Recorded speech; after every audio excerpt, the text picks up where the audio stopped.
What if one night you woke up to find a glowing mark on your skin, a message from the stars declaring your blood is chosen, and moments later, you're pulled into the sky by an alien force claiming you hold the key to saving their dying world? In a battle between hope and control, one ordinary man must decide if he's ready to father a child destined to unite galaxies, or become the spark that ignites an interstellar war. If you are new here, then please subscribe this channel and show thumbs up by liking the video. Now let's move toward this wonderful story. Elliot Wade lived a simple life. He wasn't the kind of man who believed in strange things. He didn't spend his nights staring at the stars or reading about aliens. Instead, he worked long hours as a welder in a small Colorado town, then went home to his quiet house, ate dinner from a microwave, and listened to old rock music as he fixed up his dusty motorcycle. Life was routine, uneventful, and exactly how Elliot liked it, until one night changed everything. It started just after 2 a.m. Elliot shot up in bed, gasping for air. His chest felt tight, his skin clammy with sweat. He blinked several times, trying to shake off the strange dream he couldn't remember but felt deeply unsettled by. The room around him looked normal. Dim. Light from the street lamp outside spilled across the carpet. The soft hum of his old fridge echoed from the kitchen. But something wasn't right. His wrist itched. When he looked down, his breath caught in his throat. There was a mark. A glowing, pulsing mark that looked like a cross between a tattoo and a burn, etched into his skin in a perfect spiral of light. It wasn't there yesterday. It couldn't have been. He rubbed at it with his hand, then tried splashing water from the bathroom sink. But the mark remained, glowing gently, like it had a heartbeat of its own. He stared at it in the mirror, hoping it was a trick of the light. But his reflection only confirmed it. His face looked pale and his eyes were bloodshot, like he hadn't slept in days. The mark on his wrist looked even brighter under the bathroom light. What made it worse was the strange feeling in his chest. A pull, a deep tug somewhere inside him, like something or someone far away was calling to him. It made no sense, and Elliot didn't like things that didn't make sense. As he rolled up his sleeves to check for other marks, he saw faint traces across his upper arms and collarbone, not glowing like the first one, but still there, like old scars that hadn't fully healed. He touched them, half expecting pain, but felt nothing. No heat, no tenderness. Just the cold realization that whatever this was, it was now a part of him. Trying to keep calm, Elliot stumbled back into his room and grabbed his phone. Maybe he could search online for explanations, skin conditions maybe, weird electrical burns. But before he could unlock it, the screen lit up on its own and a message appeared. Not a text, not a notification, just white symbols flashing against a black background, letters that didn't belong to any language he'd ever seen. Then, as if recognizing him, the message changed into English. You are not alone. Your blood is chosen. Elliot dropped the phone like it had burned him. His heart pounded. He wanted to believe it was some kind of sick joke, maybe a virus or a hacker, but something deep inside told him otherwise. This wasn't random. This was meant for him. That's when he heard it. A soft humming noise like a low engine running far off in the distance. At first he thought it was the neighbor's car, but the sound didn't come from the ground. It came from above. It grew, louder, steadier, not sharp or mechanical, but smooth and constant, like a musical note holding in the air. His hands trembled as he walked to the window and looked outside. The street was empty. Not even a breeze moved the trees. But the hum grew louder, and the air around his house began to shift. The lights flickered. The sound pressed against his ears like a pressure change before a storm. Then, high above the neighborhood, he saw it. A shape in the sky. Silent. Still. Floating like it didn't belong to gravity. It was smooth and silver, with soft lights dancing across its surface, slowly, circling above his home. It was far too big to be a drone, and too silent to be any kind of plane. Elliot's breath caught in his throat. Every part of him screamed to run, to hide, to pretend none of this was happening. But his legs refused to move. The next moment, light flooded through his window, bright, blinding, and warm. It wrapped around him like a cocoon. He tried to shout, to move, to break free, but he was already lifting off the floor. Gravity slipped away, and the room stretched into light and sound. The walls of his house vanished into haze, and the hum became the only sound left in the world. Then, silence. Elliot opened his eyes and found himself lying on a soft surface. The ground beneath him wasn't carpet. It felt like a cushion of warm rubber. The air smelled metallic and strange, like something clean but unnatural. The sky above him was dark, darker than any night on Earth, with stars he didn't recognize. Nothing looked familiar. He sat up, confused and afraid, his heart still pounding, and just as he tried to stand, a voice echoed behind him. Calm, clear, impossible. "We've been waiting for you." Elliot weighed. He turned, and there stood a figure, tall, human-like, but not human. It watched him with eyes that shimmered like the surface of a quiet lake. And in that moment, Elliot knew nothing about his life would ever be normal again. Elliot stared at the figure in front of him, unsure if he should run or fall to his knees. It looked almost human, tall and slender, with smooth skin that shimmered faintly under the strange sky. The woman's hair floated slightly, as if the air itself was thicker here, and her eyes glowed a soft violet, calm but watchful. She took a slow step forward, her voice soft and even. "You are safe, Elliot. I am Nira." Elliot backed away, his hands shaking. "Where am I? What do you want from me?" "You are far from your home," Nira replied gently. "But you were not taken. You were chosen." The word made Elliot's stomach twist. Chosen? For what? He glanced around. The land around them was smooth, made of silver and pale stone. Everything had a glow to it. Soft lights along paths, low plants that gave off gentle warmth. The stars above weren't familiar. There were no constellations he recognized. Wherever he was, it wasn't Earth. "I don't understand," he said, his voice dry. "Why me?" Before Nira could answer, a second figure stepped from behind her. This one was smaller, maybe in her early teens if she had been human. She had the same silver skin, but her eyes were brighter, her face more curious. She didn't speak at first, just looked at Elliot like he was some rare creature. "Is it really him?" the girl finally asked, her voice light but serious. "Yes," Nira said without looking away from Elliot. "This is the one." Elliot blinked. Who is she?" "This is Silen, my daughter." Silen stepped forward and studied him. "You don't look like I expected," she said. "You look tired." Elliot gave a weak laugh, more from nerves than anything else. "Yeah, well, I wasn't planning on being dragged into space tonight." Nira gave a soft smile. "We did not drag you. The connection brought you here. You felt it. The pull, the light, the message, that was us. Or more precisely, it was your blood responding to us." "My blood?" Elliot repeated, suddenly feeling like his legs might give out. "You carry something rare," Nira said. "Something we have searched for across worlds. The energy within you, it connects to our kind. It is the key to something we thought we had lost forever." Elliot stepped back again. "This is insane. I'm just a guy who fixes things. I work with steel, not alien DNA." "You may not understand now," Silen said. "But your presence here means our world has hope again." Elliot shook his head. "You're talking like I'm supposed to save you.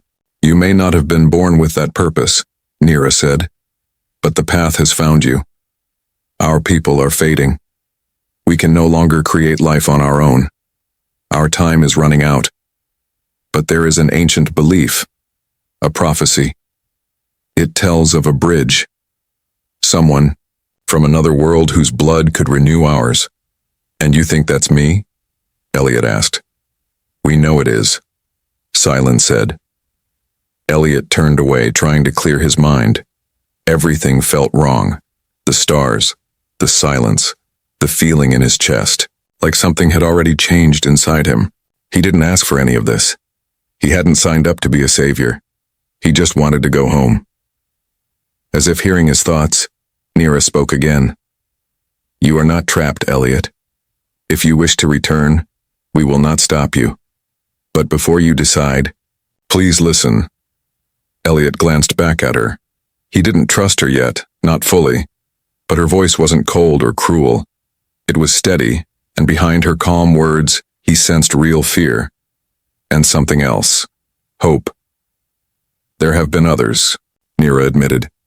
"We've brought a few before you, but none of them were a true match. Their bodies rejected the connection. The child could not survive." Elliot's heart skipped. "Child." Silence stepped closer, her voice soft. "You don't understand yet, but your connection to us is not just in your blood. It's in your future. A child born of both our worlds with strength and balance. This is what we need. A new beginning." "You want me to be a father to an alien child?" Elliot asked, half in disbelief, half in awe. Nira nodded. "Not just any child. One that carries the legacy of two species. One that may heal what has been broken." Elliot rubbed his face with both hands. None of this felt real. And yet, he couldn't deny what he'd seen. What he had felt. The glowing marks, the message, the ship above his home. Deep inside, something had already shifted. Whether he liked it or not, something inside him was waking up. "I don't know if I can help you," he said quietly. "I don't know if I want to." "You don't have to decide now," Nira said. "You've only just arrived. Walk the silver path with us. Learn, see for yourself. You will understand in time." Silent offered him a small, uncertain smile. "You're not alone anymore." Elliot looked at her, then at the glowing sky above. Part of him still screamed to run, but another part, the deeper one, was curious, maybe even ready. He had no idea where this path would lead, but it was already too late to turn back. Elliot wandered through the alien city in silence, his thoughts heavy. The place looked like something out of a dream. Smooth silver towers, floating lights, and pathways that glowed softly underfoot. But none of it brought him peace. Ever since Nira had told him about the child, his mind hadn't stopped spinning. He had only wanted to fix bikes and live quietly. Now he was being asked to help an entire species survive. Nira had given him space to think. She said she wanted him to feel free. But Elliot wasn't sure if freedom was real here. Everything felt planned. Every step, every word, as if they already knew what choices he would make. Silent followed him at a distance sometimes. She didn't say much, but her eyes always searched his face like she was trying to find something in him he hadn't found in himself. One evening, Elliot found himself walking alone near the edge of the city. The path led him into a building made entirely of glass. It shimmered like water in the low light. He stepped inside without meaning to, drawn in by a strange energy. The inside was cool and quiet. Light pulsed through the floor like a heartbeat. Rows of glass chambers lined the walls, each glowing with soft blue light. He walked slowly, his footsteps silent. That's when he saw them. The chambers weren't empty. Inside each one was a body, not alive, but not fully dead. Men. Human men. Suspended in stillness, their faces calm but pale, like they had been asleep for years. Elliot's breath caught in his throat. He stepped closer, staring through the glass at one of the men. He looked normal. Average. Like someone you'd pass in a grocery store. But something was off. His skin looked thinner, and his chest didn't rise with breath. Elliot turned and saw a name glowing faintly beneath the glass. Subject 4. Unmatched. A chill ran through him. He looked at the next one. Subject 5. Rejected, and another. Subject 6. Failed integration. Elliot backed away, his heart pounding. These men weren't just visitors. They had been brought here, just like him. But they hadn't been chosen. They had been tested, used. He stepped back toward the entrance, but a door slid shut behind him. He turned around quickly, eyes wide, and found Nira standing there. "I was hoping you wouldn't find this yet," she said quietly. "What is this place?" Elliot asked, his voice sharper than he meant. "The Chamber of Trials," she replied. "It holds the truth of our past efforts." "You said I was the first," Elliot said, his hands trembling. "You said no one else could do it." "You are the first true match," Nira said. "The others were not ready. Their bodies, they could not carry the connection. You lied to me. I protected you from the weight of this truth until you were ready." Elliot shook his head. "That's not your choice to make." He turned to leave, but the door stayed shut. "You don't understand what's at stake," Nira said, stepping forward. "We are not just trying to survive. We are trying to stop something much worse." "What could be worse than this?" Elliot gestured to the frozen bodies. "You used them. You let them die." "We didn't kill them," Nira said. "We tried to save them. But the connection failed. Each one was willing." "That doesn't make it right," Elliot said. Behind, Nira silent appeared. She looked nervous, but her eyes met Elliot's with honesty. "I told her not to hide this," Silent said softly. "But she thought you would run." "I might," Elliot replied. Silent stepped closer. "You're not like them." The energy responded. "To you." The mark appeared. "That's never happened before." "That doesn't mean I want this." "No," Silent said. "But it means you have a choice." They didn't. Elliot looked around again. These men had once stood where he stood, heard the same words, but they hadn't made it, and now they were sealed behind glass, quiet proof of promises gone wrong. He looked at Nira, anger and sadness battling inside him. "Tell me everything. No more secrets, no more soft words." Nira's shoulders sank. "We are not just dying. There is a faction within our kind who believe the child will be a weapon. They want to control its power, to conquer, not save. We are not united, Elliot. The prophecy speaks of a child born from both worlds who can unite or destroy. They want to make sure it's the latter." Elliot felt like the floor was shifting under him. "You brought me here," he said slowly, "to create something that could end a war. But now I find out it might start one." "It depends on how the child is raised," Nira said. "What values it learns. What love it knows." Silent nodded. "We believe in peace. We believe in you." Elliot turned away. He didn't know what to believe. The truth was too big, too twisted. But as he stared once more at the silent figures in the glass, he knew one thing. He didn't want to become one of them. And he would do whatever it took to stop this from happening to anyone else.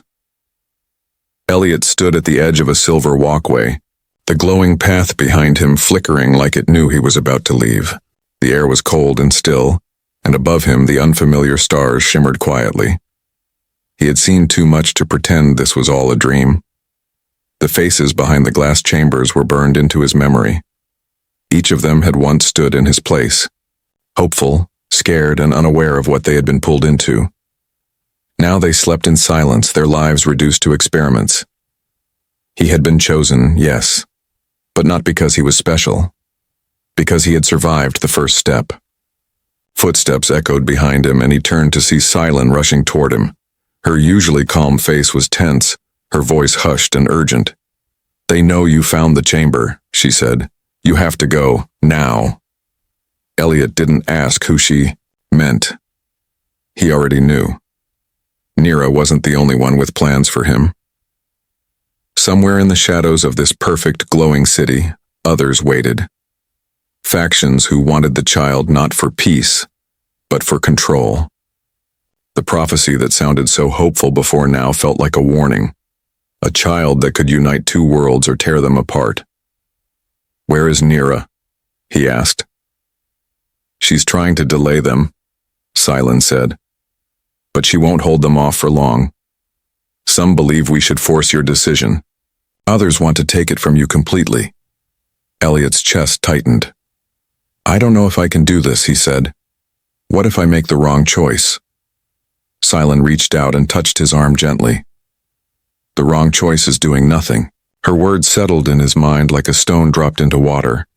He had spent most of his life staying out of trouble, avoiding anything that pulled him too far from routine. But nothing about this was routine. The child they wanted to create wasn't just a symbol of hope. It was a tool. One that could either fix everything or destroy it all. And now, that responsibility sat squarely on his shoulders. The sound of alarms cut through the stillness. A deep hum followed, vibrating the ground beneath their feet. The silver path pulsed red. Silent turned toward a small building nearby and pulled open a hidden door. "There's a ship," she said. "It's small, but fast. I'll fly you out. But after that, you'll be on your own." Elliot followed her without hesitation. Inside the building was a narrow hallway that led to a launch pad. A sleek silver pod waited, its surface reflecting the glow of the alarms like fire. As they entered, the pod lit up, scanning Elliot with a beam of pale light. It accepted him. Silent slid into the pilot seat and activated the controls. The ship began to rise. "They're coming," she said, glancing at the screen. "We don't have much time." Elliot looked at her. "What about you?" She shook her head. "They won't follow me. They want you. And the child." "I'm not even sure there will be a child," he said. "There will," she replied quietly. "You've already started changing. You can feel it, can't you?" Elliot didn't answer. He could feel something deep in his chest, a strange warmth that hadn't been there before. It pulsed when he was near Silent, when he thought about the marks on his skin, when he dreamed of home. Something was growing inside him, not in the way that life begins, but in the way that purpose forms. It scared him more than anything ever had. The ship rose higher. Through the glass canopy, the city shrank below them, the lights fading beneath a dark sky. A flash lit up the distance. Another ship, larger, blocking the stars like a shadow. Silent's hands flew over the controls. "They've found us," she said. The pod shook as beams of light flashed past them. Alarms rang.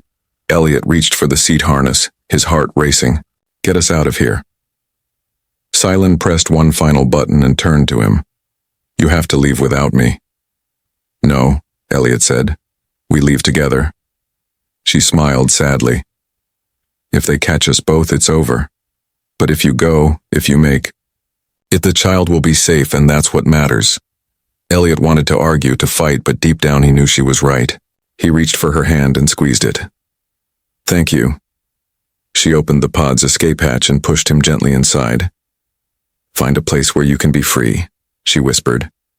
"Raise the child with love, not fear. That's how we win." The door closed and the pod launched into the blackness of space, leaving Silent and the glowing city behind. Elliot sat in silence, watching as stars drifted past.